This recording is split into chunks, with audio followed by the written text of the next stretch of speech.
पहले हमने बात की कि एक अच्छा स्ट्रक्चर गूगल को वेबसाइट क्रॉल करने में आसानी देता है और ये आपके एसईओ के लिए बड़ी बेहतर चीज़ है।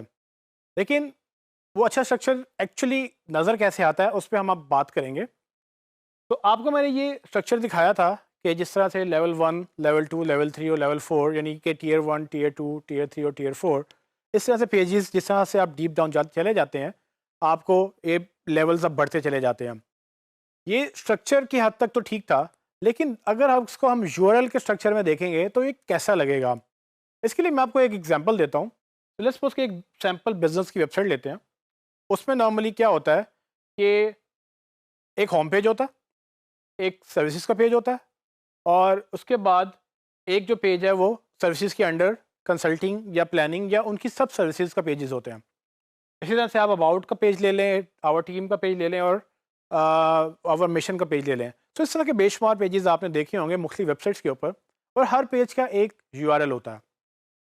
स्ट्रक्चर की बात जब हम करें, उस स्ट्रक्चर के अंदर कुछ यूआरएल कुछ इस तरह से बनते हैं। सो अगर आप गौर करें तो होम पेज का जो abc.com मैंने कंपनी का नाम रखा है, होम पेज का जो यूआरएल है वो बेसिकली उसका होम जो यूआरएल है वही उसका होम पेज का यूआरएल है। यानी कि abc.com बेसिकली उसी का होम पेज है।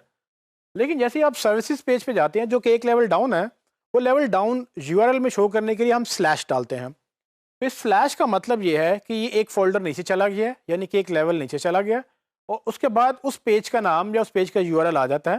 तो फॉर एग्जांपल होम पेज के नीचे सर्विसेज का पेज था तो उसका यूआरएल बना स्लैश सर्विसेज। पूरा यूआरएल बनेगा abc.com/services। अब सर्विसेज के अंडर हमारी एक कंसल्टिंग सर्विस है, हमारी एक प्लानिंग सर्विस है, तो वो एक और लेवल डाउन है जिसके बाद हम एक और स्लैश डालेंगे और उस पेज का नाम लिखेंगे। तो देखने में यूआरएल आपको नज़र आएगा कि वो abc.com/services फिर उसके नीचे कंसल्टिंग है तो स्लैश कंसल्टिंग उसका यूआरएल बनता चला गया। अब ये स्लैश का मतलब है फोल्डर। अब टेक्निकली हम देखें तो होस्टिंग भी आपकी कंप्यूटर की ड्राइव की तरह होती है। जिस तरह से आप अपने सिस्टम में फ़ोल्डर बनाते हैं और फ़ोल्डर के अंदर फ़ोल्डर बनाते हैं, उस तरह से ये सर्वर के ऊपर भी फ़ोल्डर बनते हैं और फ़ोल्डर के अंदर फ़ोल्डर बनते हैं। लेकिन जैसे-जैसे ये फ़ोल्डर बनते चले जाते हैं और जितना डीप आप चले जाते हैं, उतना स्लैशेस डाल के आप उसको ग्रो करते जाते हैं। सो जब हम बात करते हैं स्ट्रक्चर की, वेबसाइट के स्ट्रक्चर की, उसके अंदर यूआरएल का स्ट्रक्चर भी बहुत इंपॉर्टेंट है क्योंकि यूआरएल का स्ट्रक्चर बेसिकली वेबसाइट का ही स्ट्रक्चर होता है।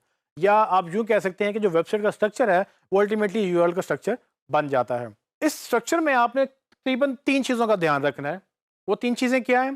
पहले तो ये कि आपका स्ट्रक्चर ऑर्गेनाइज़ होना चाहिए, फिर आपको 4 लेवल्स तक जाना है और तीसरा आपको सिमिलर पेजेस को ग्रुप करना है। पहले की बात करते हैं कि आपको अपने स्ट्रक्चर ऑर्गेनाइज़ करना है। तो जैसे कि आप एग्जांपल में देख सकते हैं कि होम पेज के अंडर सर्विसेज का पेज था और सर्विसेज के अंडर मैंने इंडिविजुअल सर्विसेज डाली। या कोई भी बिजनेस होगा वो एक मेन पेज होगा और उसके नीचे उसके सब पेजेस होंगे।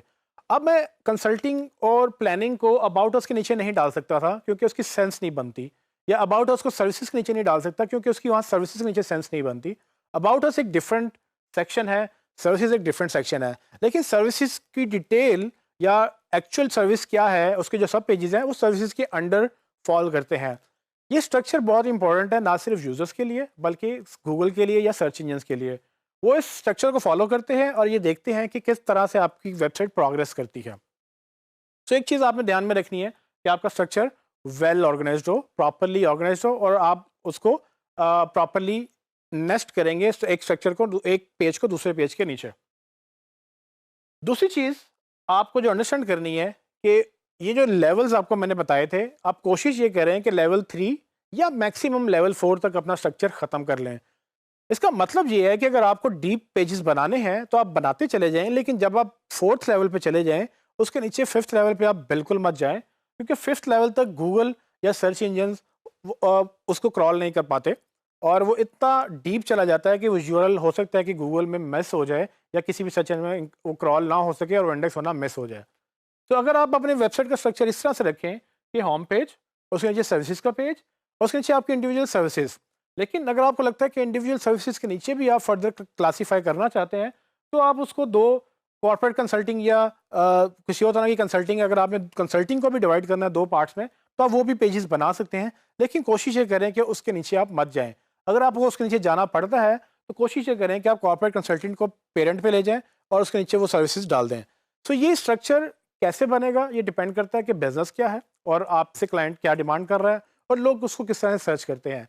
एनीवेज ये स्ट्रक्चर वेरी करेगा, बट आपने कुछ प्रिंसिपल्स याद रखने हैं। सो 4 लेवल से आपने नीचे नहीं जाना, ये उनमें से एक प्रिंसिपल है। आखिरी बात कि आपने सिमिलर पेजेस को सिमिलर स्ट्रक्चर में ऑर्गेनाइज करना है। ये बात हमने जैसे पहले डिस्कस की कि सर्विसेज के नीचे सर्विसेज के पेजेस ही अच्छे लगेंगे।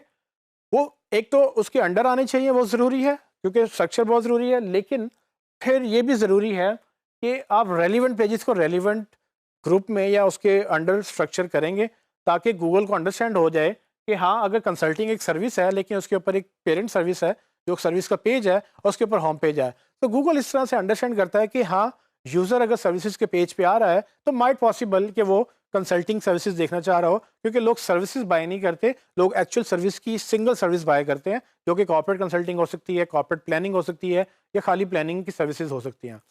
तो ये वेबसाइट ऑर्गेनाइज करने के डिफरेंट तरीके हैं जिसको आपको अंडरस्टैंड करना है। लेकिन एक चीज़ आपको याद रखनी है, आप अपनी वेबसाइट करें या आप किसी की वेबसाइट करें, गूगल हर वेबसाइट का स्ट्रक्चर मैयर करता है और उसकी बेस पे वो एसईओ में रैंकिंग्स देता है। तो आपने भी एसईओ में रैंकिंग अच्छी करने के लिए स्ट्रक्चर को बेहतर बनाना है।